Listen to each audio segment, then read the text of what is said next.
Hi, I'm Heather. Welcome to my channel. We're going to be working with Iyengar Yoga, and just in case you don't know much about Iyengar Yoga, I'll give you a very brief outline as to what might be distinguishing factors in delineating Iyengar Yoga from other methods. We do focus on technique, which includes attention to detail, the use of props to help with alignment in postures, and we also work with repetition, repeating postures so we can bring in new points of awareness and build conditioning in the body and the mind, as well as timings or holding, the length of time that we hold a pose, and the props can certainly help us hold a pose for a little longer, and again for mental and physical conditioning. And finally, sequencing to build up awareness of how we approach a particular posture, as well as the overall sequence of a class and how we manage to then wind the nervous system down towards the end of the session.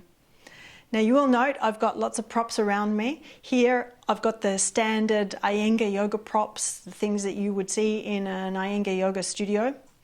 And here I've got some household items that we can use as alternatives. So I want to quickly go through what you could potentially find in your home if you don't have yoga props to work with.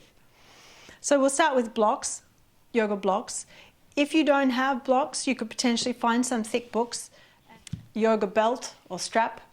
You could potentially find a belt from your pants, or maybe a little belt that goes around the dressing gown. Some blankets. Clearly, if you've got blankets at home, you can use whatever blankets, but maybe towels, you could use towels. We certainly work with folding and rolling, so we can bring them into different shapes depending on what we're doing.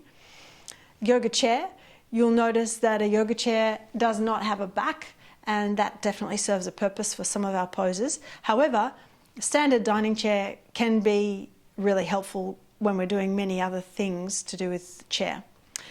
Yoga bolster. If you don't have a yoga bolster, you can potentially use a sleeping bag, a couple of sleeping bags next to each other, or you could roll up a quilt and put the quilt in a sleeping bag so that you've got a bolster-like shape.